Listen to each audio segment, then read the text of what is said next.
권리를 제대로 보장받지 못해가지고 발생하는 분쟁이죠. 그렇기 때문에 분쟁 유행에 맞춰서 대비하지 않으면 질 수밖에 없거든요.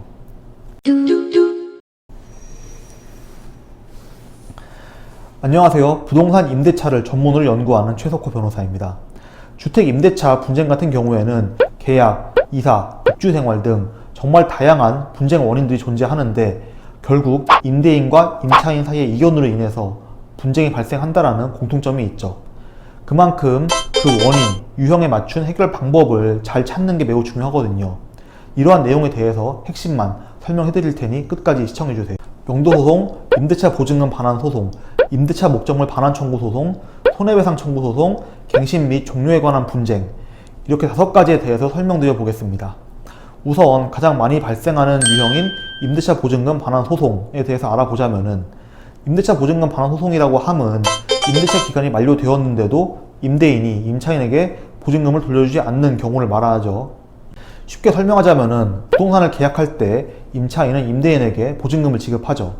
근데 시간이 지나서 계약이 만료되거나 아니면은 계약이 다른 이유로 해지가 되었을 때 임대인이 임차인에게 돈이 없다거나 부족하거나 한다는 다양한 이유로 보증금을 반환하지 않음으로써 결국 임차인이 임대인을 대상으로 진행하는 소송이다 라고 보시면 될 것 같습니다.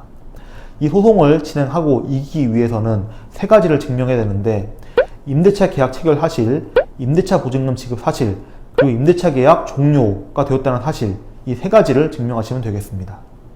가끔 이런 경우도 있죠. 소송 전에 내용 증명을 보냈더니 임대인이 놀라면서 겁을 먹고 갑자기 임차인에게 보증금을 돌려주기도 하죠. 이때 세입자는 보증금을 받긴 받았지만은 이미 소송 비용은 사용이 돼버렸죠. 그럼 이 소송 비용은 어쩌지 하는 생각이 들거든요. 이때는 소송 비용 확정 신청을 통해서 세입자가 지급한 소송 비용을 돌려받는 절차도 있으니 참고하시면 될 것 같습니다. 그리고 2번째로 명도소송은 임대차 계약이 끝났거나 임차인이 임대료를 납부하지 않는 등의 이유로 인해서 계약이 해지가 되었을 때 임대인이 임차인을 부동산에서 나가게 하도록 소송을 하는 절차를 의미합니다. 이런 명도소송은 크게 3가지 단계를 거쳐서 진행이 되거든요. 점유이전금지 가처분을 신청하고, 그 다음에 건물 명도소송을 진행하고, 그 다음에 강제집행을 하는 절차로 진행이 됩니다. 소송 전에 내용 증명을 발송하는 경우도 있는데, 이러한 방법은 계약 만료일 전에 해지 통지를 할 경우에 좀 유효한 방법이라고 볼 수 있겠죠. 이러한 해지 통지는 내용 증명뿐만 아니라 문자나 통화 등의 방법으로도 할 수 있는데요. 저 같은 경우에는 그 정해진 기간 내에 퇴거를 하지 않으면은 소송으로 진행하겠다라는 내용을 포함시켜서 내용 증명을 보내는 경우가 대부분이죠. 그리고 이러한 내용 증명을 통해서 계약 해지의 의사를 표시했다라는 것도 증명을 할 수 있으니까 이러한 게 필요하신 분들은 고려해 보시면 좋을 것 같습니다. 그 다음에는 2번째로 법원에 점유이전금지 가처분을 신청하게 되는데, 여기서 가처분이라는 거는 피해에 대한 배상을 요구하는 것이 아니고 법원의 재판으로 어떠한 행위를 임시로 요구하는 것을 의미합니다.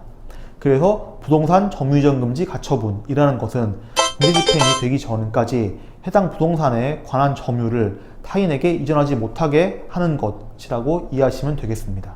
그러니까 만약에 1차로 내용 증명을 보냈는데도 상대방이 목적물을 나에게 인도하지 않는다 라고 한다면은 점유이전금지 가처분은 거의 필수라고 볼 수 있겠습니다. 왜냐하면은 상대방이 제3자에게 부동산을 이전해 주는 것을 방지해야 되거든요. 이때는 반드시 실제 점유자와 채권자가 알고 있는 점유자가 동일 인물인지 확인을 하셔야 되고요.